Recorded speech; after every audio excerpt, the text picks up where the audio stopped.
출애굽기 6장 1절로 13절까지의 말씀을 한 절씩 교독하도록 하겠습니다. 제가 먼저 1절부터 교독합니다. 여호와께서 모세에게 이르시되 이제 내가 바로에게 하는 일을 내가 보리라. 강한 손으로 말미암아 바로가 그들을 보내리라. 강한 손으로 말미암아 바로가 그들을 그의 땅에서 쫓아내리라. 하나님이 모세에게 말씀하여 이르시되 나는 여호와이니라. 내가 아브라함과 이삭과 야곱에게 전능의 하나님으로 나타났으나 나의 이름을 여호와로는 그들에게 알리지 아니하였고 가나안 땅 곧 그들이 거류하는 땅을 그들에게 주기로 그들과 언약하였더니 이제 애굽 사람이 종으로 삼은 이스라엘 자손의 신음소리를 내가 듣고 나의 언약을 기억하노라. 그러므로 이스라엘 자손에게 말하기를 나는 여호와라. 내가 애굽 사람의 무거운 짐 밑에서 너희를 빼내며 그들의 노역에서 너희를 건지며 편팔과 여러 큰 심판들로서 너희를 속량하여 너희를 내 백성으로 삼고 나는 너희의 하나님이 되리니 나는 애굽 사람의 무거운 짐 밑에서 너희를 빼낸 너희의 하나님 여호와인 줄 너희가 알지라. 내가 아브라함과 이삭과 야곱에게 주기로 맹세한 땅으로 너희를 인도하고 그 땅을 너희에게 주어 기업을 삼게 하리라. 나는 여호와라 하셨다 하라. 모세가 이와 같이 이스라엘 자손에게 전하나 그들이 마음의 상함과 가혹한 노역으로 말미암아 모세의 말을 듣지 아니하였더라. 여호와께서 모세에게 말씀하여 이르시되 들어가서 애굽 왕 바로에게 말하여 이스라엘 자손을 그 땅에서 내보내게 하라. 모세가 여호와 앞에 아뢰어 이르되 이스라엘 자손도 내 말을 듣지 아니하였거든 바로가 어찌 들으리이까. 나는 입이 둔한 자니이다. 13절 같이 합독합니다. 여호와께서 모세와 아론에게 말씀하사 그들로 이스라엘 자손과 애굽 왕 바로에게 명령을 전하고 이스라엘 자손을 애굽 땅에서 인도하여 내게 하시니라. 아멘. 40년 만에 모세는 애굽으로 돌아옵니다. 얼마나 감격했고 얼마나 기쁨이 있었겠습니까? 타지 생활 2, 3년만 하다가 한국 땅에 돌아가려고만 해도 공항 가는 길이 설레고 한국 가는 길이 설레고 정말 고향에 찾아간다는 것이 얼마나 설레고 들뜨는 일인지 이민 생활, 타지 생활을 해보는 사람들은 누구나 다 겪어보는 그리고 누구나 다 알 수 있는 그러한 삶의 모습입니다. 그러니 40년 만에 애굽으로 돌아와 하나님의 말씀에 순종하여 하나님의 뜻대로 하나님의 말씀을 전했던 모세에게 하나님께서 역사하셔서 기적이 나타나고 능력이 나타나고 하나님의 이스라엘 백성들이 모세를 반겨주어서 모세는 이제 이스라엘 백성들의 지도자가 됩니다. 그리고 우리가 말씀을 나누었듯이 그들은 400년 만에 애굽에서 현장 예배가 다시 시작되고 애굽에서 다시 하나님을 예배하고 찬양하는 예배가 시작되었음을 성경은 우리에게 말씀하고 있습니다. 그러니 얼마나 모세도 감격스러웠겠습니까? 400년 만에 애굽 사람들의 종노릇하던 이스라엘 백성들이 하나님을 예배하고 찬양하는 삶의 자리에서 하나님의 언약의 백성들이 이제 예배의 자리로 나오게 되어지는 것을 보았던 모세, 그리고 이 모세는 이제 그 여세를 몰아 바로 앞에 서게 됩니다.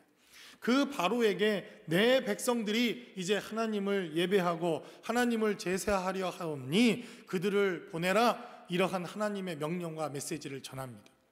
그런데 하나님께서 이스라엘 백성들을 만나서 400년 만에 애굽 사람들의 종노릇하던 이들이 예배하며 찬양하던 이 삶의 현장과는 너무나도 다르게 바로가 예배하던 장소, 또 바로가 통치하던 이 애굽의 삶의 현장에서 모세는 어려움을 당하게 됩니다.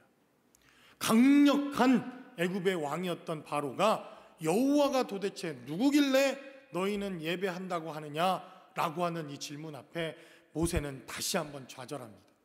아니, 그랬거들랑 지나가던 이스라엘 백성들이 모세에게 힘을 주고 모세에게 격려하고 위로하고 지금까지 살아있는 것만으로도 감사하다고 하는 이러한 메시지를 전하고 슬쩍 모세에게 힘을 좀 실어 주었더라면 모세가 힘을 냈을 텐데 우리는 지난 시간 말씀을 통해서 애굽의 현장 속에서 우리가 믿음으로 끝까지 승리하기 위하여 하나님이 이 본문의 말씀을 통해 이 시간 우리에게 말씀하시는 하나님의 말씀과 생명의 역사는 무엇인지 본문이 기록하고 있는 말씀을 통해서 함께 나누어 보기를 원합니다.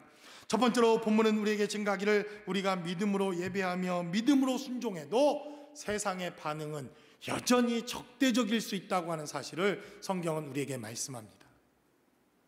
여러분, 우리가 읽었던 본문 5장 1절의 말씀은 이렇게 시작합니다. 그 후에 모세와 아론이 바로에게 가서 이르되 이스라엘의 하나님 여호와께서 이렇게 말씀하시기를 내 백성을 보내라. 그러면 그들이 광야에서 내 앞에 절기를 지킬 것이니라 하셨나이다 라고 성경은 기록합니다. 여러분, 어떤 단어가 눈에 들어옵니까? 그 후에라고 하는 단어가 눈에 들어옵니다. 어떤 후에입니까? 그들이 머리 숙여 경배하고 난 이후 400년 만에 이 공동체 예배가 시작되고 난 이후 모세가 하나님의 말씀을 전하고 하나님의 생명을 전하자 모세를 지도자로 세우고 거절했던 모세가 다시 이스라엘 백성들의 지도자로 세워져 함께 교제하며 함께 하나님의 나라를 나누며 함께 하나님의 말씀을 전하는 감격과 기쁨이 있었던 바로 그 후에 모세가 바로 앞에 서게 됩니다. 그리고 바로에게 말하기를 내 백성을 보내라. 하나님의 백성을 보내라. 하나님의 백성들이 나가서 예배하고 하나님을 경배하며 절기를 지킬 것이다. 이렇게 증가합니다. 여러분, 그렇다면 우리의 기대는 무엇입니까? 바로가 벌벌 떨면서 하나님 앞에 회개하며 무릎을 꿇고 하나님 앞에 돌아와 회개하는 이러한 역사를 우리는 꿈꾸지 않습니까? 저도 솔직히 말하면 그런 기대감이 있었습니다. 현장 예배를 시작하고 우리가 예배 자리로 나와 하나님 앞에 예배하면 모든 문제가 단숨이 좀 해결됐으면 좋겠다. 왜 누군들 이런 마음이 없었겠습니까? 그러나 오늘 2절이 기록되어져 있는 이 하나님의 말씀 앞에 우리 교회들과 하나님의 백성들이 귀 기울여야 할 필요가 있습니다. 2절은 기록하기를 바로가 이르되 여호와가 누구이기에 내가 그의 목소리를 듣고 이스라엘을 보내겠느냐? 나는 여호와를 알지 못하니 이스라엘을 보내지 아니하리라 라고 성경은 기록합니다. 여러분, 우리의 기대와는 완전히 다른 바로의 반응입니다. 우리가 기대하며 하나님 앞에 기도하며 하나님, 우리가 믿음으로 나가니까 이렇게 해달라고, 하나님 우리의 기도 가운데 응답해달라고 기도했던 기도와는 완전히 반대가 되어지는 바로의 응답이 우리의 삶의 자리에 있을 수 있다는 것입니다. 어쩌면 이 코로나 사태에 우리가 현장 예배를 시작하고 현장으로 돌아와 하나님 앞에 예배를 시작하면서 삶의 현실 속에 다시 한번 용기를 주시고 다시 한번 힘을 주시고 다시 한번 생명을 주시는 하나님의 언약과 약속의 메시지는 무엇인지 본문이 기록하고 있는 말씀을 통해서 함께 나누어 보기를 원합니다. 첫 번째로 본문은 우리에게 증가하기를 바로 하나님의 응답이 본격적으로 시작되어지는 메시지가 출애굽기 6장에서부터 시작되었다는 것입니다. 여러분, 6장 1절에 시작된 하나님의 말씀을 잘 살펴보면 사실 6장 1절부터 말씀은 시작하지만 5장 24절이라고 이렇게 기록되어 있는 것이 훨씬 더 문맥상으로는 문맥이 맞는 것처럼 보여집니다.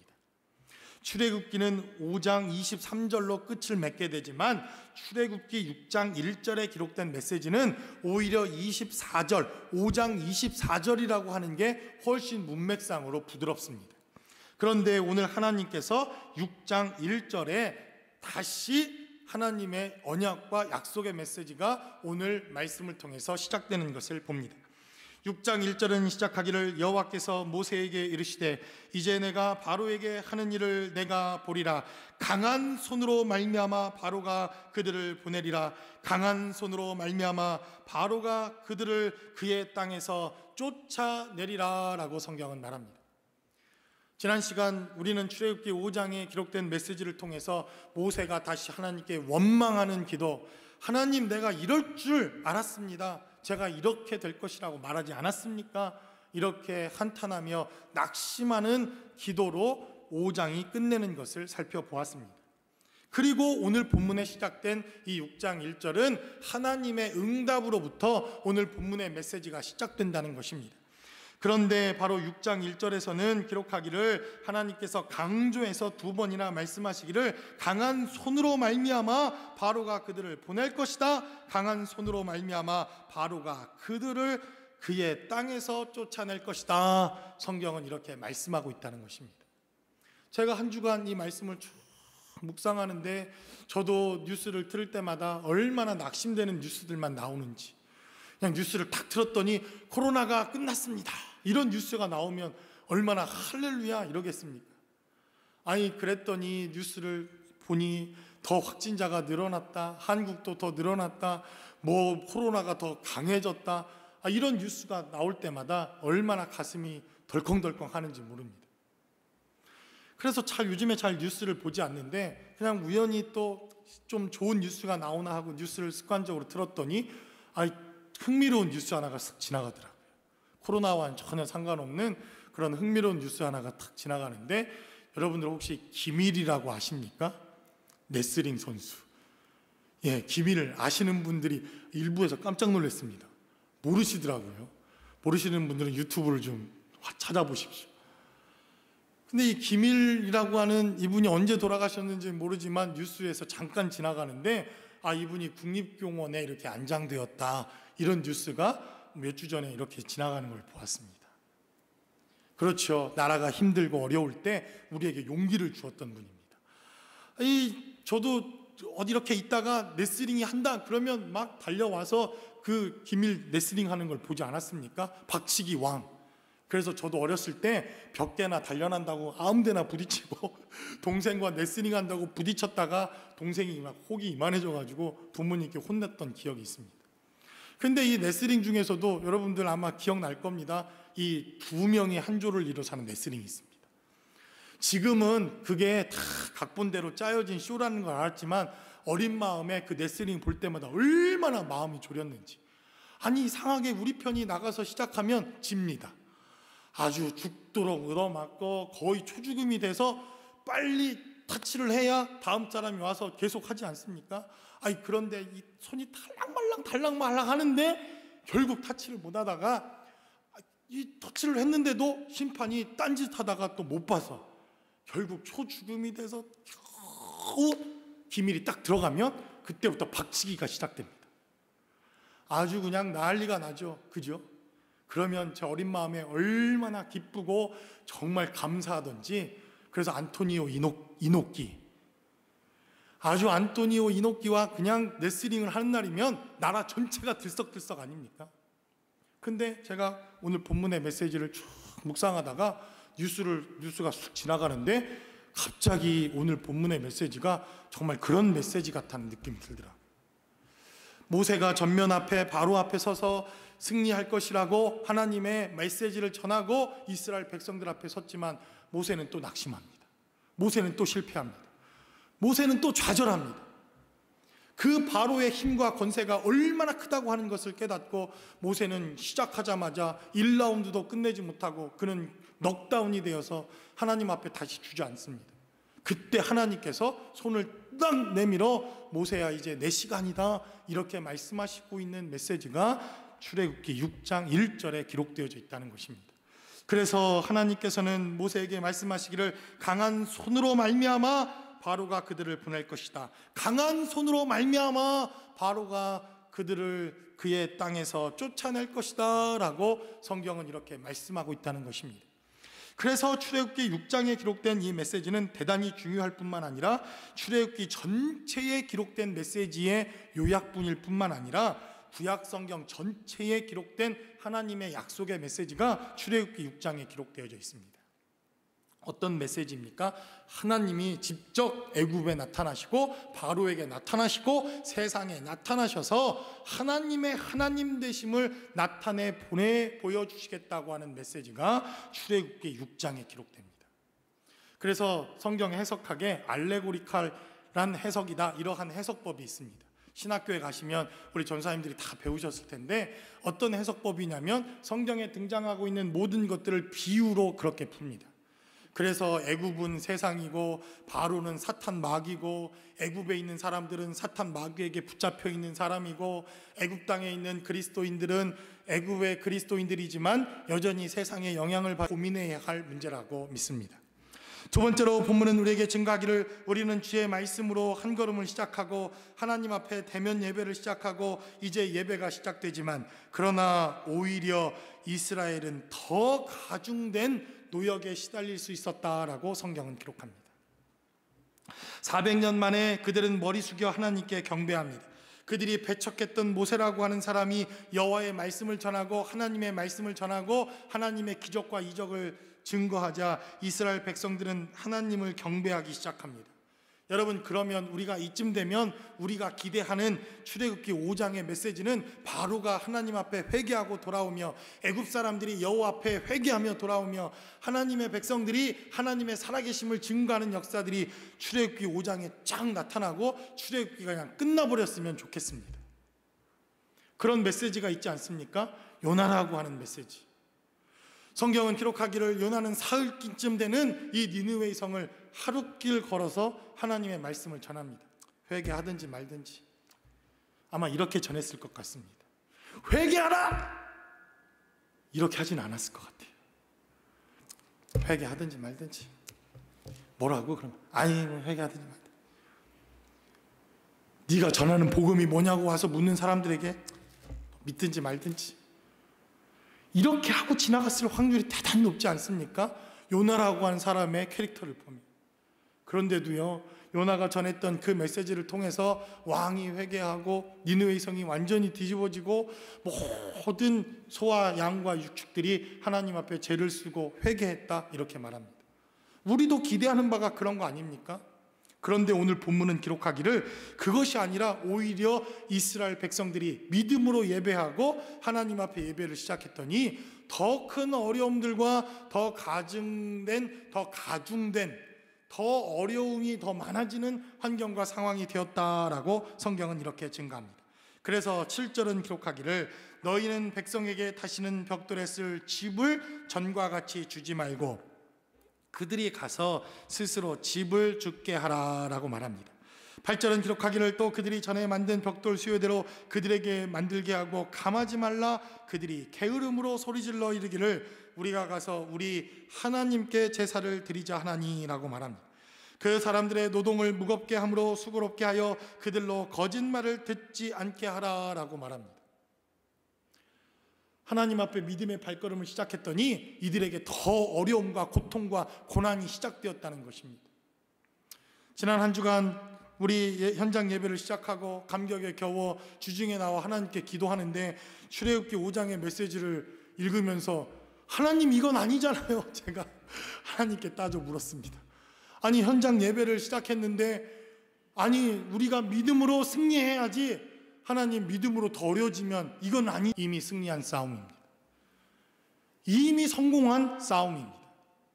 이미 바로를 넘어 애굽 땅을 넘어 낙심하고 낭망한 이스라엘 백성들을 깨어 모세는 승리하 또 하나님의 언약을 이룰 수 있는 하나님의 언약의 근거가 바로 오늘 출애굽기 6장 1절로부터 2절 3절까지 계속해서 기록되어져 있다는 것입니다.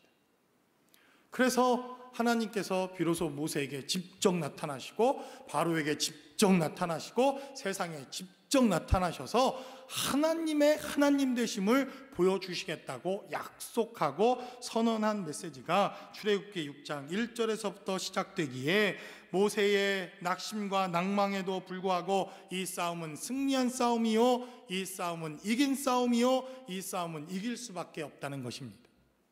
그래서 이 코로나 바이러스 이것 때문에 여러분 낙심하고 낭망해도 안심하십시오. 저는 하나님이 반드시 지금도 일하시고 역사하신다고 믿습니다. 우리가 낙심하고 낭망하고 우리가 또 좌절하고 우리는 또 넘어질 수 있습니다.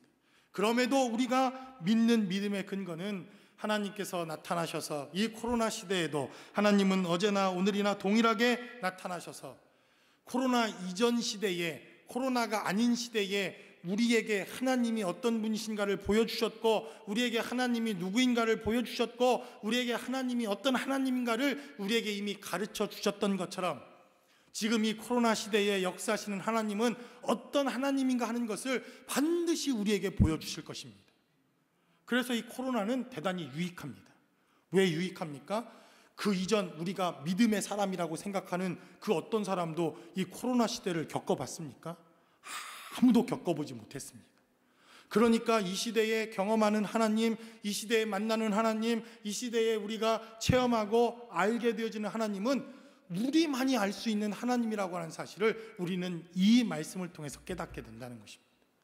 그래서 모세는 아브라함의 하나님, 이삭의 하나님, 야곱에게 나타났던 그 하나님, 그리고 조상대로부터 들어왔던 아브라함의 하나님, 이삭의 하나님, 야곱의 하나님, 그 하나님으로 이기고 승리한 것이 아니라 모세 앞에 나타나 모세에게 말씀하시고 모세에게 힘을 주시고 모세에게 승리를 주시는 그 하나님을 통해서 바로 이 모세는 이기고 승리하는 승리의 싸움을 시작할 수 있었다는 것입니다.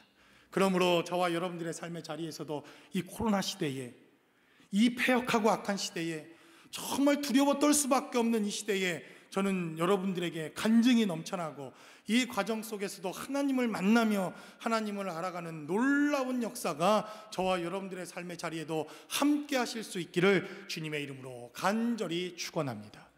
두 번째로 본문은 우리에게 증거하기를 이제 하나님이 모세 앞에 나타나 모세의 정체성을 확인시켜 주십니다. 모세는 낭망하여 하나님께 이렇게 또 묻습니다. 모세가 여호와 앞에 아뢰어 이르되 이스라엘 자손도 내 말을 듣지 아니하거든 바로가 어찌 들으리까? 라고 그는 하나님께 고백합니다. 얼마나 좌절했겠습니까?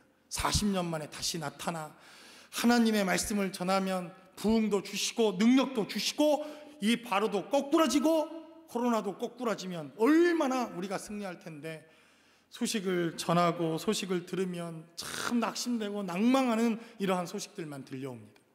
그랬더니 하나님께서 모세에게 승리하시기 위해서 나타나시고 이제는 모세의 정체성을 확인해 주십니다. 우리가 출애굽기 4장에 기록되어져 있는 한 3주 전인가요? 말씀을 통해서 모세가 하나님께 부름을 받았는데 그가 모세의 장인이었던 이드로에게 왜 내가 애굽에 가야 하는지 그렇게 고백했던 메시지를 하나님의 말씀을 통해서 나누었습니다. 여러분 기억하시죠? 바로 출애굽기 4장 18절 이하에 이 모세는 그의 장인이었던 이드로에게 이렇게 말합니다. 내가 이제 40년 만에 애굽에 가서 나의 형제, 자매, 나를 길러준 부모, 나의 친구들, 그들이 정말 잘 살고 있는지 그들의 생사를 좀 확인하겠습니다. 그러니 나를 보내시오. 이렇게 그의 장인이었던 이드로에게 말합니다. 여러분 기억나십니까? 바로 출애굽기 4장 18절 이하에 기록된 메시지입니다. 그리고 40년 만에 모세는 이 애굽 땅에 다시 돌아옵니다. 그런데 여러분 모세는 지금 어떤 사람입니까? 모세를 잘 살펴보면 모세는 히브리인입니다. 그가 탁 태어났을 때 그를 사람들이 보자마자 아이고 히브리인이다 사람들이 이렇게 말합니다. 그리고 그가 히브리인이었지만 애굽에서 자랐기에 그가 왕궁에서 쫓겨나 미디안 땅에 딱 왔을 때 모세를 보았던 사람들의 고백을 우리가 나누었죠. 애굽 사람이다 이렇게 말합니다. 모세를 향하여 애굽 사람 한 사람이 우리 땅에 들어왔거늘 이라고 말합니다. 그래서 모세는 히브리인이었지만 애굽 사람으로 자랐습니다. 그리고 지금 다시 애굽으로 돌아온 모세는 어떤 땅의 사람이 됩니까? 바로 이방인의 사람, 미디안의 사람으로 미디안 사람처럼 미디안 이방인의 모습으로 다시 애굽 땅에 돌아왔습니다. 그러니 모세는 도대체 누구입니까? 그리고 모세가 출애굽기 4장에 기록되어져 있는 이 믿음 없는 고백처럼 그가 자신의 정체성을 확인하려고 했다고 한다면 그는 돌아와 제일 먼저 가야 할 곳이 어디입니까? 자신의 정체성이 있는 왕궁으로 가야 합니다. 자신의 정체성이 있는 왕궁으로 가는 것이 마땅합니다. 여러분 제가 20살 넘어서 미국에 왔습니다. 거의 30이 다 돼서. 그리고 지금은 미국 사람입니다. 아메리칸입니다. 저 딱 봐도 아메리칸 아닙니까? 딱 봐도 누가 저를 저 충청도 어디 촌놈이라고 말하겠습니까? 그런데 제가 여러분 한국에 돌아가면 제가 무슨 뻘어먹고 무슨 미국 사람입니까? 한국 사람이죠. 제가 아마 여러분들에게 말씀드렸을 겁니다. 한 십몇 년 만에 한국에 딱 갔는데 고향 친구들을 만났습니다. 20몇 년, 30년 몇 년 만에 만났으니 얼마나 기쁘고 반가웠겠습니까? 제가 그때 깨달았습니다. 야, 이 정체성을 숨길 수 없구나. 충청도 사투리가 그냥 저절로 나오더라고요. 그거를 가리고 감추고 살려고 몇십 년을 살았는데, 그런데도 이 미국에서 살았던 습관이 있어서 핸드폰 배터리가, 미국 사람이니까 핸드폰 배터리가, 그러나 모세에게 있어서 진짜 좌절은 자신의 힘이 되어주고 자신과 함께 동족을 위해서 싸워주고 자신의 이러한 마음을 알아주고 이제 내가 이스라엘 백성들을 위해서, 히브리 사람들을 위해서, 하나님의 사람들을 위해서 뭔가 마음을 결단하고 그 일을 하겠다라고 결심했던 이 진실을 알아주지 않는 이스라엘 백성들, 그 마음의 진실을 헤아려주지 않는 이스라엘 백성들을 향한 마음 아픔이 훨씬 더 컸을 것이라고 믿습니다. 그래서 모세는 도망하기 시작합니다. 모세는 두려워했다라고 말합니다. 이스라엘 백성들이 그를 거절하자 그는 두려움에 떨기 시작합니다. 그리고 그 두려움을 극복한 40년, 하나님의 말씀을 쫓아 그가 하나님의 말씀을 전하고 하나님의 생명을 전하자 모세에게 어떤 기적이 일어납니까? 그를 배척했던 이스라엘의 장로들이, 그를 배척했던 이스라엘의 사람들이 그를 리더로 인정합니다. 그리고 모세가 전한 하나님의 말씀을 통하여 하나님의 백성들이 그의 이적을 보고 그의 말씀을 듣고 하나님 앞에 예배하기 시작했다라고 성경은 기록합니다. 그러니 모세의 마음 가운데 얼마나 기쁨이 넘쳤겠습니까? 모세의 마음 가운데 그간 쌓여 있었던 그 응어리가 한 번에 해결되지 않았겠습니까? 그리고 하나님이 옳았다, 그는 아마 그렇게 하나님께 고백했을 것입니다. 그러나 모세와 이스라엘 백성들이 믿음으로 이제 하나님께 예배하기 위하여 믿음의 한 걸음을 시작하지만 그들에게 점점점 어려움이 시작됩니다. 그들은 더 많은 집을 주어야 하고, 그리고 벽돌의 수요는 여전히 많아서 그들이 감당하기에는 어려운 수요일 뿐만 아니라 그 노동은 더욱더 무겁게 하므로 그 이전보다 훨씬 더 어려운 문제들이 시작되었다고 하는 것을 성경은 우리에게 증거합니다. 그리고 이제 모세는 우리가 9절까지의 말씀을 읽었지만 21절로 22절은 기록하기를 그들에게 이르되 너희가 우리를 바로의 눈과 그의 신하의 눈에 미운 것이 되게 하고 그들의 손에 칼을 주어 우리를 죽이게 하는도다. 여호와는 너희를 살피시고 판단하시기를 원하노라 라고 21절은 기록합니다. 이게 누구의 고백이었습니까? 바로의 저주가 아닙니다. 애굽 백성들의 저주가 아닙니다. 자신과 함께 힘을 모아 이 출애굽 사건을 감당하고 자신이 넘어지고 어려울 때마다 힘이 되어 주어야 할 이스라엘 백성들, 함께 동역하고 함께 기도하며 함께 이 고난의 문제를 헤쳐나가야 할 이스라엘 백성들로부터 그는 비난과 다시 거절을 당하게 됩니다. 여호와가 너를 판단하고 여호와가 너를 살펴서, 무슨 말입니까? 여호와 하나님이 모세 너에게 저주하기를, 너를 심판하기를 우리는 원한다라고 그는 이스라엘 백성들에게 다시 한번 거절을 당합니다. 그러니 모세는 더 주의 깊게 살펴야 할 필요가 있습니다. 애굽으로 돌아가 애굽에 자라났던 자신의 삶의 자리, 그것이 정체성이 아니라 하나님의 사람이라고 하는 것을 애굽에서 깨닫는 것, 이것은 대단히 중요한 메시지입니다. 그러나 모세는 거기에 머무르지 아니하고 더 하나님의 은혜를 깨닫게 되어지는데, 여러분들이 이 족보를 잘 살펴보시면 이 족보를 하나님이 말씀하시면서 두 부류의 사람으로 나누는 것을 봅니다. 여러분들이 언뜻 눈으로 한번 쫙 스캔을 해보십시오. 어떻게 나뉘었는지. 코로나 걸린 사람, 안 걸린 사람 이렇게 나눴나요? 코로나를 두려워하는 사람, 안 두려워하는 사람 이렇게 나누었습니까? 마스크를 쓴 사람, 안 쓴 사람 이렇게 구분했습니까? 아니죠. 구분해 놓았습니다. 족장들의 이름들이 쭉 기록되어져 있는데 두 부류의 사람으로 하나님이 갈라 놓으셨습니다. 여러분들이 집에 가셔서 꼼꼼히 따져보시다 보면 어떻게 갈라 놓으셨냐면, 이름들이 쭉 나오다가 나이가 기록되어져 있는 족장이 있고 나이가 없는 족장이 이렇게 기록되어져 있습니다. 이렇게 두 부류의 족장으로 나누어 놓으셨습니다. 그래서 오늘 본문에 기록되어져 있는 메시지를 잘 살펴보시면 16절은 기록하기를 레위의 아들들의 이름은 그들의 족보대로 이러하니 게르손과 고핫과 므라리요 레위의 나이는 137세였으며 라고 성경은 기록합니다. 다른 족장들의 이름도 등장을 하는데 레위만 137세였다 이렇게 족장의 나이를 구분해 놓고 이 족장이 뭔가 다르다고 하는 것을 나이를 통해서 구분해 놓습니다. 그리고 20절에 18절에 기록된 메시지를 또 살펴보니까 고핫의 아들들은 아므람과 이스할과 헤브론과 우시엘이요 고핫의 나이는 133세였으며 라고 말합니다. 또 고핫 자손의 이름들이 쭉 등장을 하는데 고핫의 나이가 130 몇 세였다 이렇게 또 18절은 기록해 놓고 고핫을 또 구별해 놓습니다.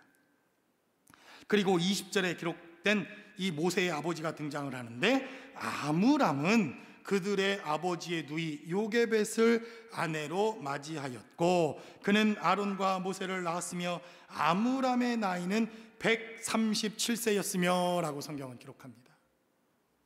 그러니까 여러분 족장의 이름들이 쭉 등장을 하는데 이 두 부류로 나누는 것을 보게 되죠. 어떤 족장은 이름만 등장하고 어떤 족장은 나이가 등장을 합니다. 그리고 이 출애굽기 6장은 아니지만 7장 7절을 여러분들이 성경을 살펴보십시오. 7장 7절은 기록하기를 그들이 바로에게 말할 때에 모세는 80세였고 아론은 83세였더라 라고 성경은 기록합니다. 그러니까 지금 4명의 이름 옆에 4명의 이름 옆에 나이가 기록되어져 있습니다. 여러분 왜 어떤 족장은 이름만 기록하고 어떤 족장은 나이까지 기록해 놓습니까? 바로 모세가 누구인지, 모세 네가 누구인지를 하나님이 하나님의 백성이다, 이 족보를 통해서 너 하나님의 백성이야, 이것을 가르치신 후에 더 엄청난 비밀과 사건을 가르치기 위해서 하나님은 족장 옆에 나이 숫자를 기록해 놓습니다. 창세기 15장 16절의 말씀을 살펴봅니다. 여러분들이 창세기 본문에 띄어져 있습니다. 한번 또 보시면 창세기 15장 16절은 기록하기를 내 자손은 4대 만에 이 땅으로 돌아오리니 라고 하나님께서 아브라함과 하나님이 언약을 하십니다. 벌써 400년 전의 일입니다. 벌써 몇백 년 전에 하나님께서 아브라함에게 나타나셔서 약속을 하시는데 아브라함아 아브라함아 왜 두려워하느냐 왜 떠느냐, 짐승을 양쪽에 갈라놓으시고 대단히 중요한 피의 언약을 하시고 난 이후 아브라함에게 내가 딱 너에게 민족을 하나님의 언약을 이렇게 약속하시고 난 이후 내 자손들이 엄청날 것인데 그들은 4대 만에 다시 이 땅 너와 언약한 가나안 땅으로 돌아올 것이다 이렇게 말씀하십니다. 그래서 오늘 나이 숫자가 기록되어져 있는 족장을 살펴보면 레위와 고핫과 아므람과 그리고 모세 4대까지 하나님께서 약속하신 족장의 약속대로 이들이 가나안 땅에 돌아가게 됩니다. 이해가 되십니까? 그래서 이 나이가 기록되어져 있는 족장들을 살펴보면 그 하나님의 언약과 약속이 시작되어지는 그 첫째가 레위요, 그 다음이 고핫이요, 그 다음이 아므람이요, 네 세대가 되어지는 모세, 네가 바로 이 시대에 하나님께서 아브라함에게 약속했고 너희 조상들에게 언약했고 하나님의 약속과 언약을 통해서 너는 이미 선택되어진 하나님의 사람이라고 하는 너무나도 당연하고 분명한 정체성을 하나님이 깨닫게 하셨다는 것입니다. 여러분 이 코로나 바이러스 시대에 그래서 누가 이길 수 있습니까? 하나님의 언약을 가진 백성들이 이기는 것입니다. 하나님의 사람들이 이기는 것입니다. 그리고 애굽에 돌아갔지만 애굽이 세상이라고 가정한다고 한다면 코로나가 창궐하고 있는 이러한 세대라고 한다면 그래도 이기는 하나님의 백성이 있으니 바로 이 시대에 이미 언약의 백성으로, 이 시대에 이미 하나님께서 택하신 백성으로, 이 시대에 이미 하나님께서 택하셨다고 언약했던 그 약속을 깨닫는 백성을 통해서 하나님은 반드시 이 세대를, 이 시대를 이기게 하실 줄로 믿습니다. 그러한 여러분들이 저와 여러분들의 삶의 자리가 되실 수 있기를 주님의 이름으로 간절히 축원합니다. 그 그러니 모세가 이 정체성을 깨닫게 됩니다. 아, 나는 그냥 이렇게 하나님이 나를 이 시대에 두신 것이 아니구나. 이미 400년 전에 이미 아브라함을 통해서, 이삭을 통해서, 야곱을 통해서, 나의 조상들을 통해서 하나님께서 이 코로나 시대에 저와 여러분들을 그냥 거저 두셨겠습니까? 여러분들의 정체성을 깨달으십시오. 여러분들을 위한 이 세대와 하나님의 언약과 약속이 저는 분명히 있을 줄로 믿습니다.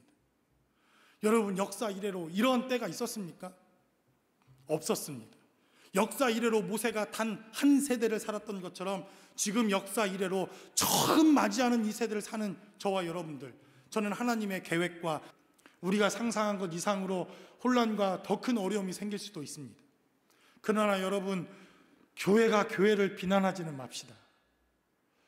목회자들이 그렇게 현장 예배를 통해서 어려움을 당하고 있는 그러한 교회들을 목회자들이 스스로 나서서 비난하지는 맙시다.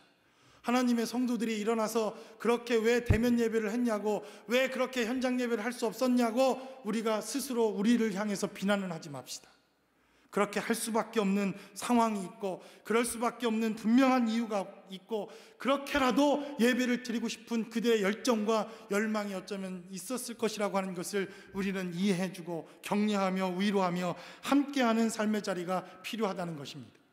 저는 그래서 저와 여러분들이 아직도 현장 예배로 돌아오기를 두려워하고 건강에 염려가 있고 아직도 현장 예배와 대면 예배에 어려움들이 있는 교회들을 향해서 우리의 한 걸음 발자국이 그들에게 용기가 되어지고 그들에게 격려가 되고 그들에게 위로가 될 수 있다고 한다면 우리가 드려지는 이 예배야말로 정말 이 시대에 드려야 할 하나님의 은혜와 축복이라고 여겨집니다. 그러므로 저와 여러분들의 삶의 자리에 이런 하나님의 축복으로 시작된 이 예배가 믿음의 결말을 맺고 결실을 맺는 거룩하고 복된 예배의 현장이 되실 수 있기를 주님의 이름으로 간절히 축원합니다.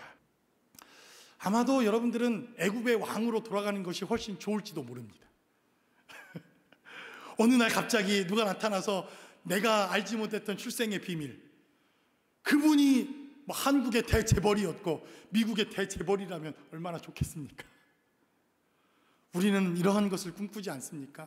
그럼에도 불구하고 모세는 초라했던 노예의 아버지, 초라했던 자신의 조상들을 자신의 정체성으로 삼아 하나님의 자녀와 하나님의 백성이 되었다라고 성경은 말씀합니다. 마지막으로 본문은 우리에게 증가하기를 이제 자신의 정체성을 깨닫게 되어진 모세 앞에 하나님은 나타나 이제 이스라엘 백성들이 어떤 하나님의 백성인가 하는 것을 깨닫게 합니다.